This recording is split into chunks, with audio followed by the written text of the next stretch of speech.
हा आहे चांदवड तालुक्यातल्या वाहेगाव इथला सचिन न्याहारकर। त्याचा आणि त्याच्या कुटुंबियांचा आनंद गगनात मावेनासा झालाय। साऱ्या गावाला सचिन आणि त्याच्या कुटुंबियांचा हेवा वाटतोय। घरात 18 विश्व दारिद्र्य असतानाही सचिननं प्रचंड मेहनत, जिद्द आणि चिकाटीच्या जोरावर आभाळा एवढे यश मिळवलंय। कारण तो वाहेगावचा सचिन आता न्यायाधीश बनलाय। रात्रंदिवस अभ्यास करून सचिननं हे यश मिळवलंय। न्यायाधीश हे JMFC ची परीक्षा आहे जी न्यायाधीशांसाठी कंडक्ट केली जाते, त्यासाठी मी जाण्याचं ठरवलं आणि त्यासाठी मी एक डेस्टिनेशन ठरवल्यामुळे मी एक प्लॅन चॉकआउट केला की आपल्याला ही जर परीक्षा पास व्हायचं असेल तर आपल्याला काय करायला हवं, काय नको करायला। मग यासाठी मी प्रोफेसर गणेश शिरसाट यांना भेटलो आणि त्यांनी त्याप्रमाणे मला 2 वर्षाचं शेड्यूल बनवून दिलं।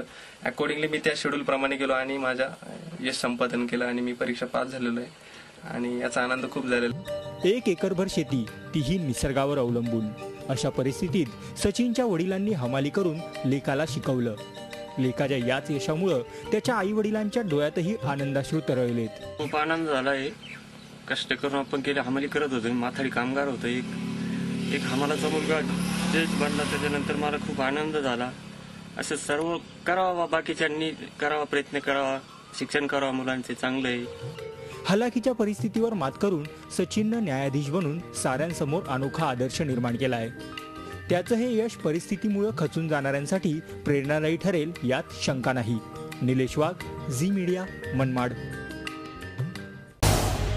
झी 24 तास रहा एक पाऊल पुढे।